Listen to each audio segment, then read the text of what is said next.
So I've got the little Realistic out. It's in quite good condition, really. The top of the antenna is broke. They always are, aren't they? And it's got a little crack across the plastic outer bezel. But other than that, it's in quite good condition. The battery connections are highly corroded, as you can see, highly corroded. But I'm looking to put some 18650 batteries in there if I can, or pick up another battery tray. So this this does receive. I've run some external power to it. There you go, channel 9.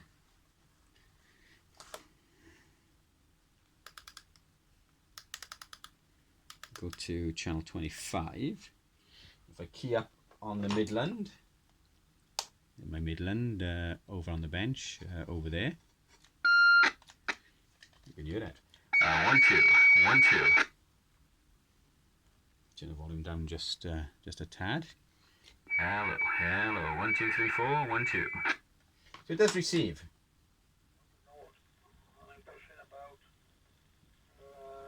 That's not off. That's not off this.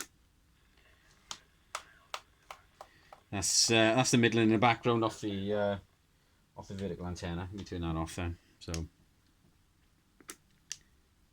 this is not a proper channel selector. This must be some sort of encoder, because it always goes back to channel. When you unplug him and put it back on, it goes back to channel 9. So it's some sort of rotary encoder in here. I've not taken this apart at all. If you leave power connected and turn it off, turn it on, turn it off, turn it on, it'll stay on channel whatever you left it on, in this case channel 20. But if you pull the power, it goes back to channel 9 again. So it's some sort of rotary encoder. It doesn't have a proper press to torque. It's a tactile switch by the seams of it. Antenna is broke, and it's got the bezel on the front has been cracked.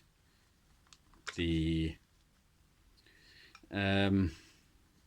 battery compartment there highly corroded the contact, but I'm hoping to modify this slightly to run 18650 batteries. So 3 18650s would give this just over 12 volts. So that's what I'm looking to do. So pull the power, and wow, the screws in there are highly corroded. These here, I'm going to see if I can get them out, see if I can remove the back. So we'll see how it goes. Got to remove the back. So we've got the battery off, the battery compartment off.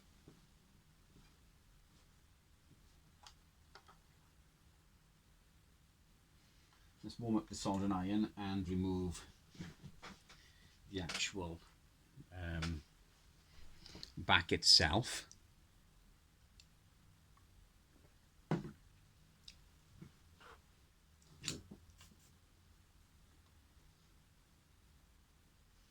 lot of corrosion even on the inside.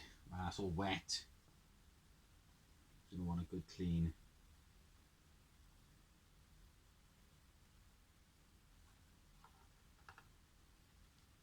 I can see some bad solder joints as well on the board down by here.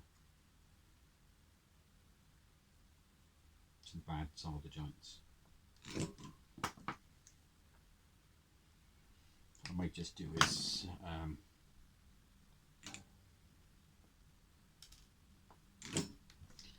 put them off and do them again.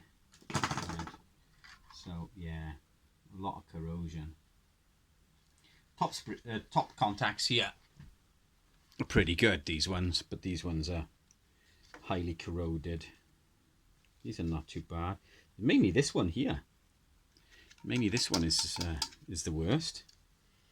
So anyway, we'll take the back off and put it to one side. I'm assuming that I can see but there that those legs sticking through the board. I reckon they're off the main power transistor. There's a lot of corrosion in there, as you can see. I think it'll just wipe away. We'll see what we can do. That's all wet there, that is. You can see it's on my finger. Let's clean this up a bit and see where we go from there. So someone has been in there. As you can see, someone's melted. We've cleaned off some of the gunk off the back. You can see someone has been in there at some point. It's not surprising. The radio's 40-year-old or so. 35, 40-year-old. So someone's melted the plastic there at the back, which is a giveaway that someone's obviously been in there. So let's see if we can pull it apart a bit more. I'm not sure how it comes apart. I can see screws through here. Circuit board has got a lot of corrosion on there. I'm just using some tissue paper just to clean it off for now, until I wash the board. I'll give it a bit of a wash at some point, I will. There's a couple of, I can see a couple of bad solder joints here, some dry joints as they call them. So how do we get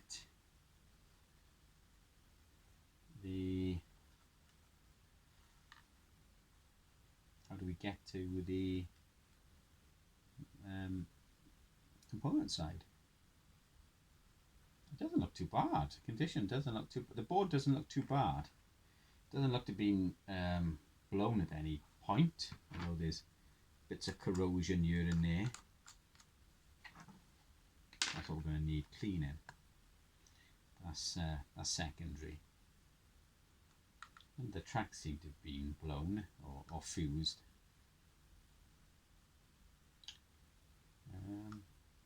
So it receives, it's got audio, squelch works, channels work. It's just the transmitter side. There's a lot of rust or corrosion here as well, as you can see on this shielding plate. We'll clean that off at some point. Well, I'll see if it'll rub off a bit now. There we go. I said that all this lot is just secondary. Need to get the front off. How does the front come off? I've never taken one of these apart before. So I can see the screws going through the circuit board that holds this piece on. So does it just clip off? As someone stuck it down, I can see some glue down there. I'm assuming it just pops off somehow. I'll see if I can move the antenna as well, because that's going to need replacing at some point. So we'll see if we can remove the front, and I'll be back. So I've removed the shielding off the Realistic.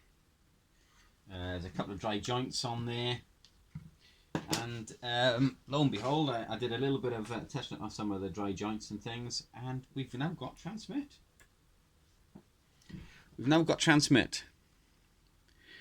I'll move the light out the way, just a sec.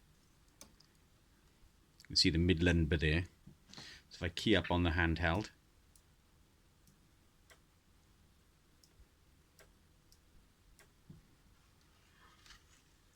and say something. Hello, hello, hello.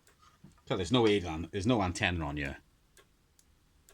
So if I touch, this is the antenna. If I touch the antenna,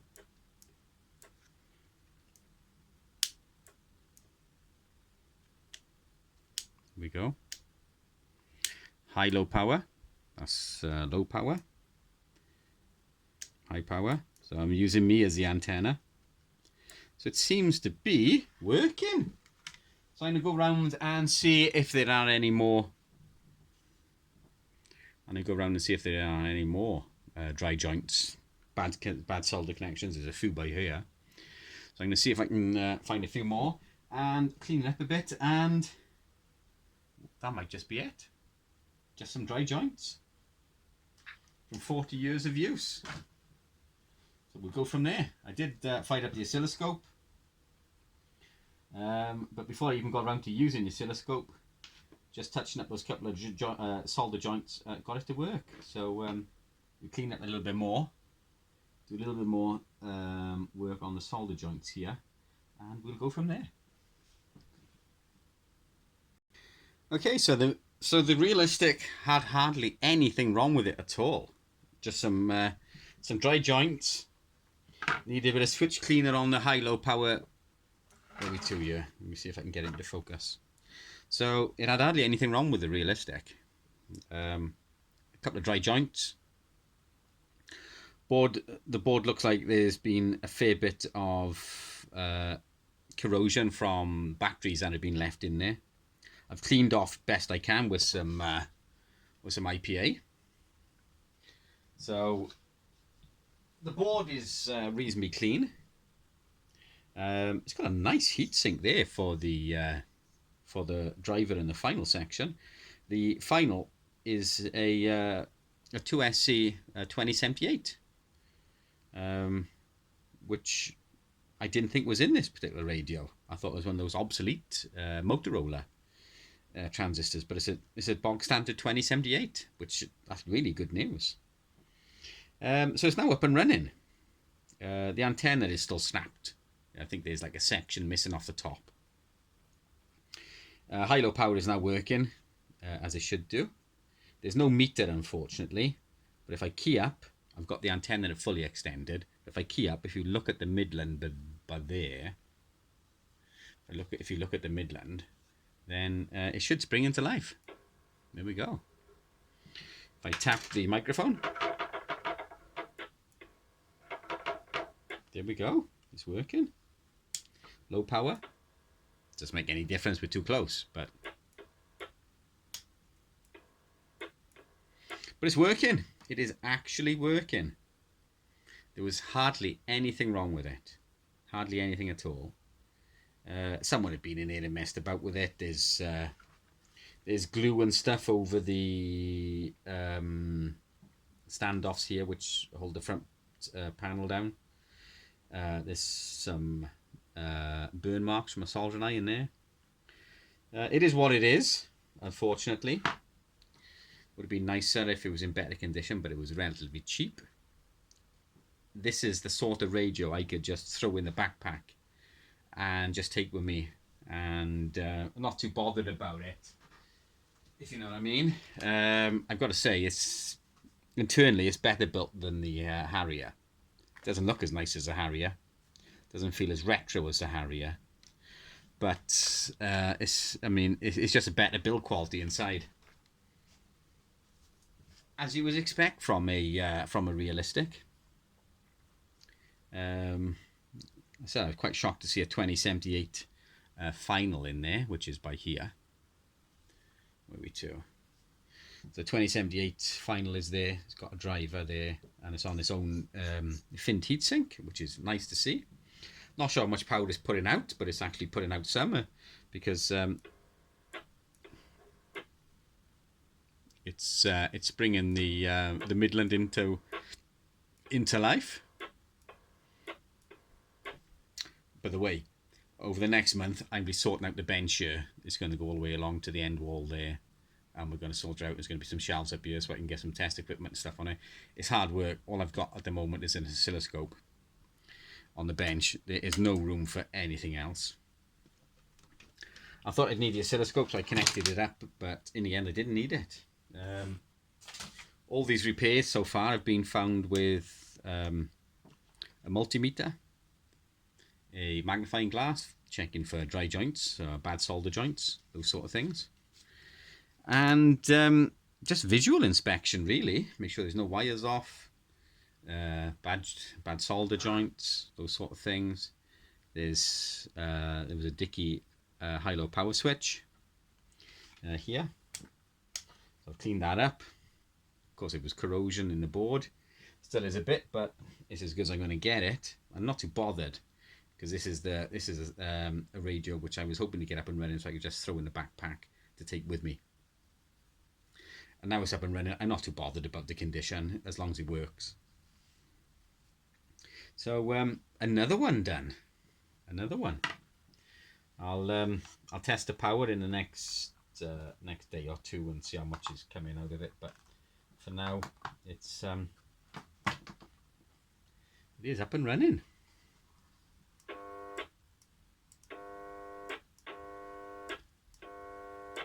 The buzz is off. The buzz comes off. I'm using a little power adapter.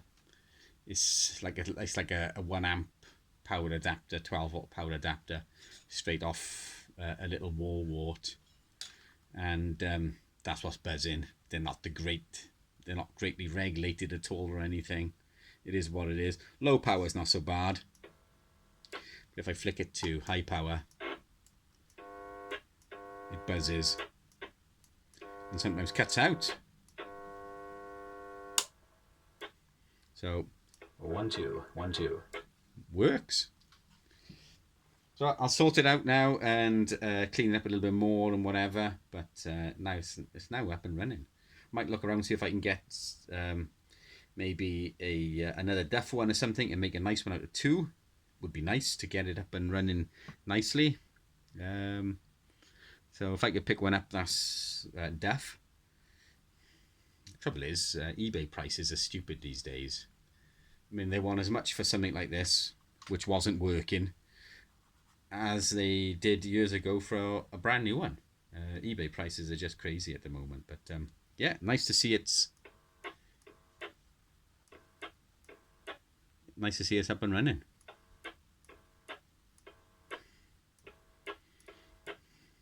It's a shame there's no signal meter on there.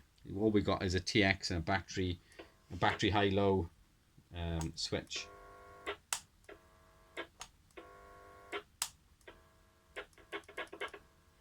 Anyway, it is what it is. It's now working. Another one saved from the rubbish bin.